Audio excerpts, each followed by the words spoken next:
જીવનની ભૌતિક ગુણવત્તામાં સુધારણા. આર્થિક વિકાસનો હેતુ હંમેશા લોકોના જીવન ધોરણમાં સુધારો કરવાનો હોય છે.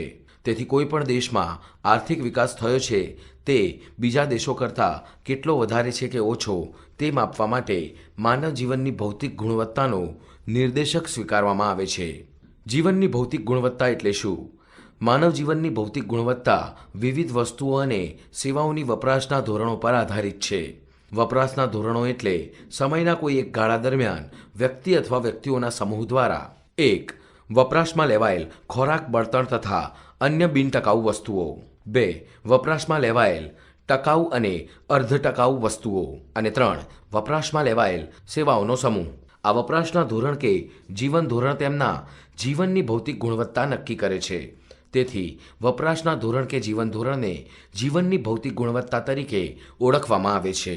દેશના નાગરિકોનું જીવન ધોરણ ઊંચું જાય તો જીવનનો ભૌતિક સુધારો થયો છે તેમ કહી શકાય. જીવનની ભૌતિક ગુણવત્તામાં સમાવિષ્ટ થતી બાબતો.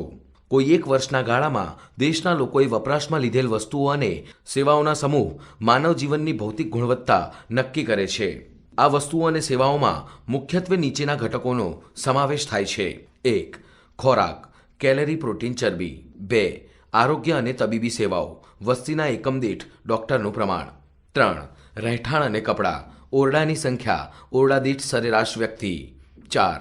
શિક્ષણ અને મનોરંજન, કેટલા ટકા વસ્તીને પ્રાથમિક, માધ્યમિક, ઉચ્ચતર શિક્ષણ મળે છે, ટીવી, થિયેટર્સ વગેરે. 5. પરિવહન અને માહિતી પ્રસારણ સેવાઓ, વસ્તી દીઠ રસ્તા, રેલવેની લંબાઈ, ટેલિફોન સંખ્યા. 6.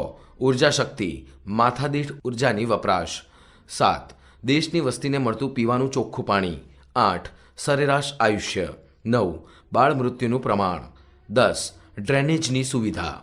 જો ઉપરયુક્ત 10 બાબતોમાં સુધારો થઈ રહ્યો છે તો દેશમાં માનવ જીવનની ભૌતિક ગુણવત્તા સુધરી છે તેમ કહી શકાય. જો સુધારો ન થયો હોય તો કયા ક્ષેત્રમાં સુધારાની જરૂર છે તે જાણી તેના ઉપાયો યોજી દેશના વિકાસને વધારી શકાય છે. માનવ જીવનના કોઈ પણ નિર્દેશકને સાપેક્ષ રીતે પણ રજૂ કરી શકાય. સૌથી ઊંચું મૂલ્ય ધરાવતા નિર્દેશકને 100નો આંક અપાય છે. જીવનની ભૌતિક ગુણવત્તા સુધારવા ઉપર વિકાસશીલ દેશો હવે વધારે ધ્યાન આપે છે. જીવનની ભૌતિક ગુણવત્તાનો આંક physical quality of life index PQLI. રાષ્ટ્રીય આવક અને માથાદીઠ આવકનો વધારો એ આર્થિક વિકાસનો સાચો નિર્દેશક નથી. તેમની અનેક મર્યાદાઓ છે. દેશની વધતી આવક અમુક લોકોના હાથમાં કેન્દ્રિત થાય તે વિકાસ નથી. દેશનો વિકાસ એવો હોવો જોઈએ જે ગરીબોના જીવન ધોરણને ઊંચું લાવે, નાગરિકોની પ્રાથમિક જરૂરિયાત સંતોષાય. આ બાબતને ધ્યાનમાં રાખીને મોરિસ ડેવિસ મોરિસે જીવનની ભૌતિક ગુણવત્તાના આંકની રજૂઆત કરી છે, જેને ટૂંકમાં PQLI તરીકે ઓળખવામાં આવે છે. આ આંકમાં માનવ જીવનના ભૌતિક ગુણવત્તામાં સુધારાને આર્થિક વિકાસ ગણવામાં આવે છે. જીવનની ભૌતિક ગુણવત્તાની કક્ષા આર્થિક વિકાસની કક્ષા દર્શાવે છે. કોઈ એક દેશ કે રાજ્યમાં બીજા દેશ કે રાજ્યની તુલનામાં માનવ જીવનની ભૌતિક ગુણવત્તા ચઢિયાતી હોય તો તેનો અર્થ એવો થાય કે તે દેશ કે રાજ્યમાં આર્થિક વિકાસની કક્ષા એટલે કે સપાટી ઊંચી છે. ભૌતિક જીવનની ગુણવત્તા માપવા માટે 3 ધોરણો દર્શાવાય છે. જીવનની ભૌતિક ગુણવત્તાના આંકમાં સમાવિષ્ટ 3 બાબતો કે ઘટકો. 1. શિક્ષણ પ્રમાણ. દેશમાં સાક્ષરતાનું પ્રમાણ શિક્ષણની સ્થિતિ દર્શાવે છે. દેશમાં શિક્ષણ મેળવેલી વસ્તીની ટકાવારીના આધારે શિક્ષણનું પ્રમાણ જાણી શકાય છે. 2. અપેક્ષિત આયુષ્ય. બાળકના જન્મ સમયે તે કેટલા વર્ષનું આયુષ્ય ભોગવશે તેની અપેક્ષાને અપેક્ષિત આયુષ્ય કહે છે, જે પ્રજાનું સરેરાશ આયુષ્ય દર્શાવે છે. અપેક્ષિત આયુષ્ય વધે તો આરોગ્યની સેવાઓ સારી છે તેમ કહેવાય. 3. બાળ મૃત્યુદર. વર્ષ દરમિયાન જીવતા જન્મેલા 10,000 બાળકોએ 1 વર્ષનું આયુષ્ય પૂર્ણ કર્યા પહેલા મૃત્યુ પામતા બાળકોની સંખ્યાને બાળ મૃત્યુદર કહે છે. જો બાળ મૃત્યુદર ઘટે તો દેશમાં આરોગ્યની સગવડતા વધી છે તેમ કહેવાય. 3 બાબતો જ કેમ? 1. આ 3 બાબતો અંગેના વિશ્વાસપાત્ર આંકડાઓ દરેક દેશમાં મેળવી શકાય છે. 2. આ 3 નિર્દેશકો એટલે કે પરિબળો પ્રયત્નો નહીં પરંતુ પરિણામ દર્શાવે છે. 3. આ 3 બાબતો વસ્તુલક્ષી હોવાથી કામગીરીની તુલના માટે વ્યાજબી ધોરણો પૂરા પાડે છે. શિક્ષણ જીવનની ભૌતિક ગુણવત્તાનો મહત્વનો માપદંડ છે. શિક્ષણનો વધારો વ્યક્તિના કલ્યાણનો વધારો દર્શાવે છે. વ્યક્તિની કુશળતા અને દેશના વિકાસની આવશ્યક બાબત ગણાય છે. અપેક્ષિત આયુષ્ય સામાજિક પરિસ્થિતિ અને સુખાકારીનું પ્રતિબિંબ છે.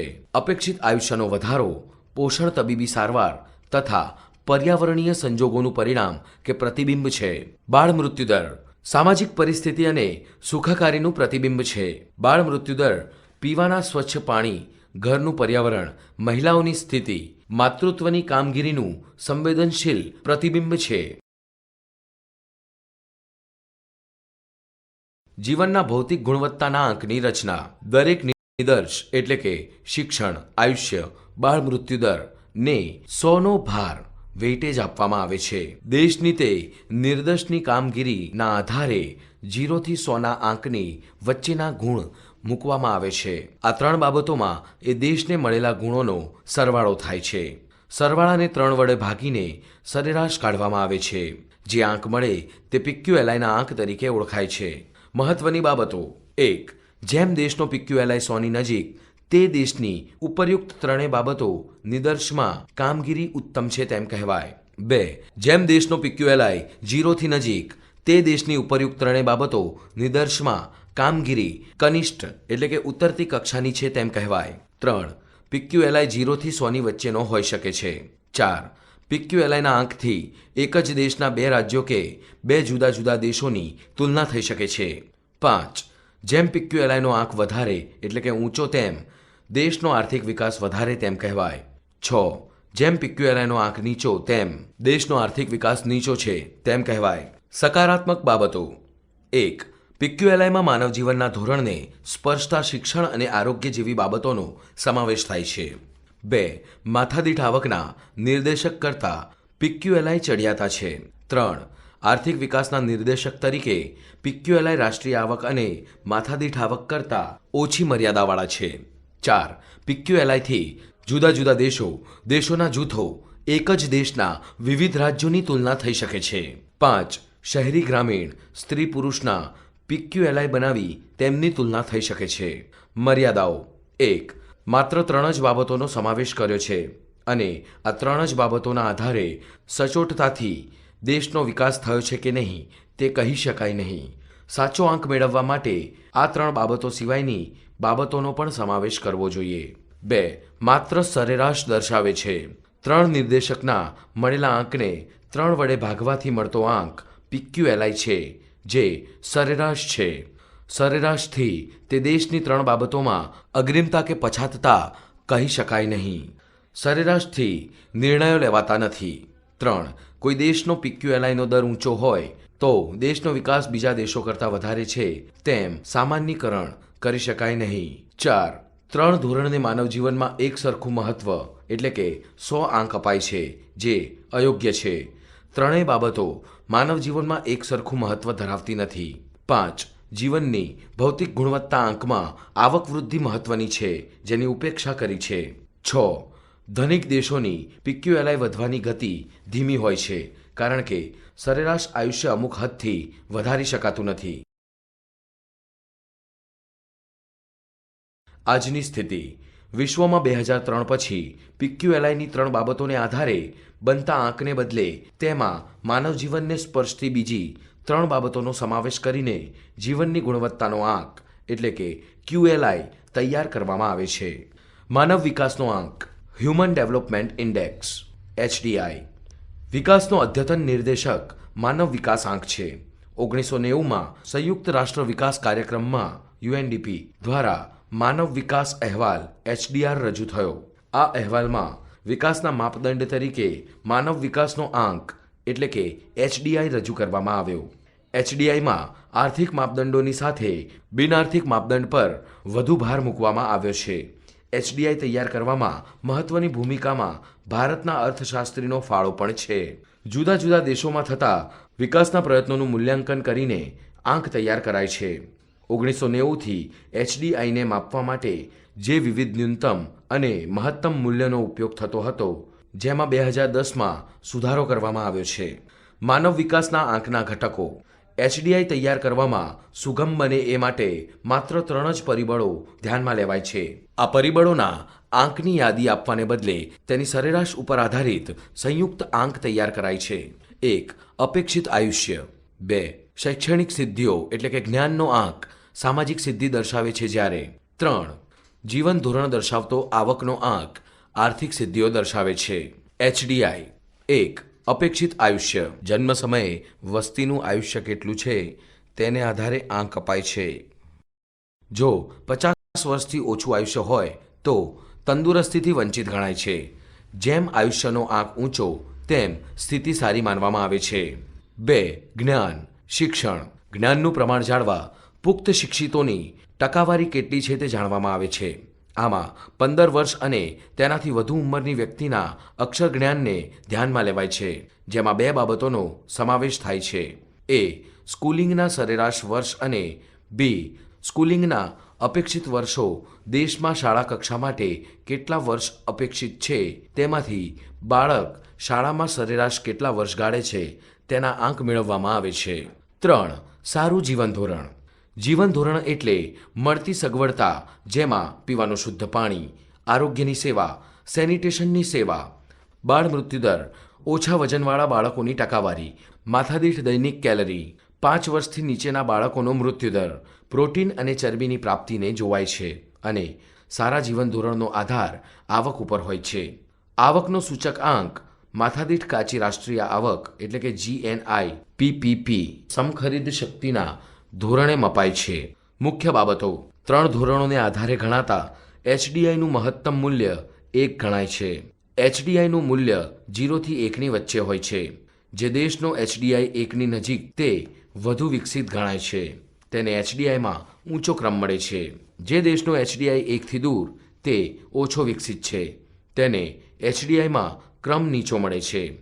વર્ષ 2014માં દુનિયાના 188 દેશોમાં HDIમાં 0.944 આંક સાથે નોર્વે દેશ પ્રથમ ક્રમે અને ભારત 0.609 આંક સાથે 130મા ક્રમે હતો.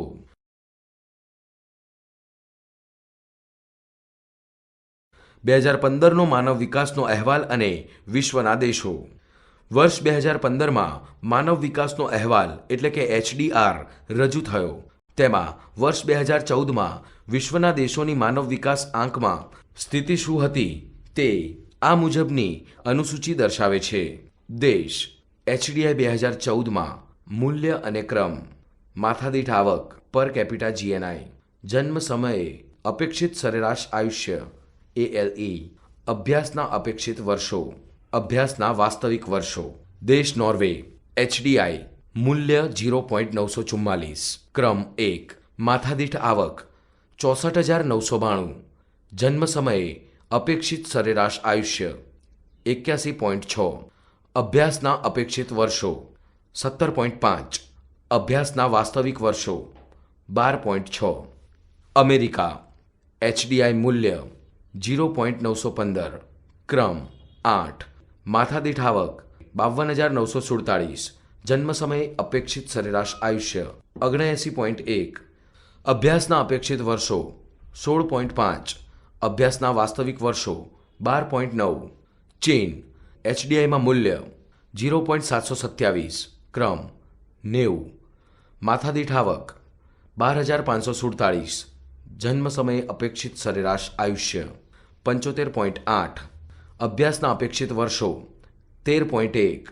અભ્યાસના વાસ્તવિક વર્ષો 7.5. ભારત. HDIમાં મૂલ્ય 0.609.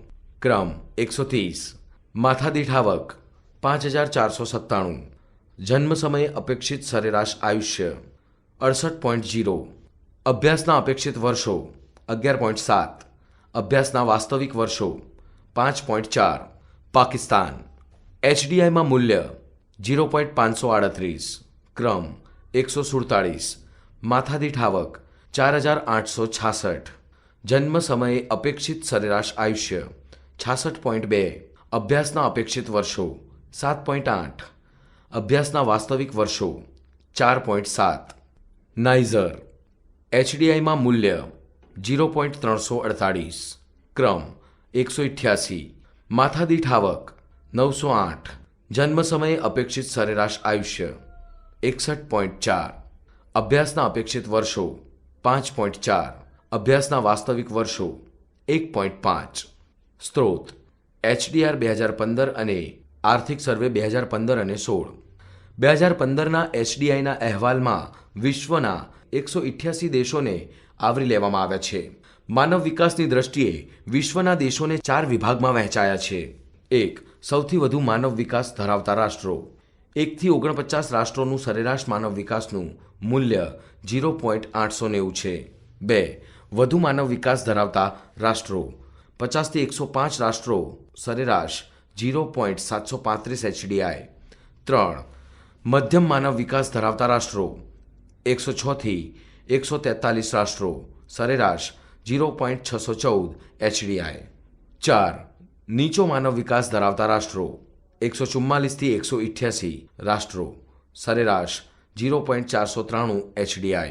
2015ના માનવ વિકાસ અહેવાલના તારણો. 1.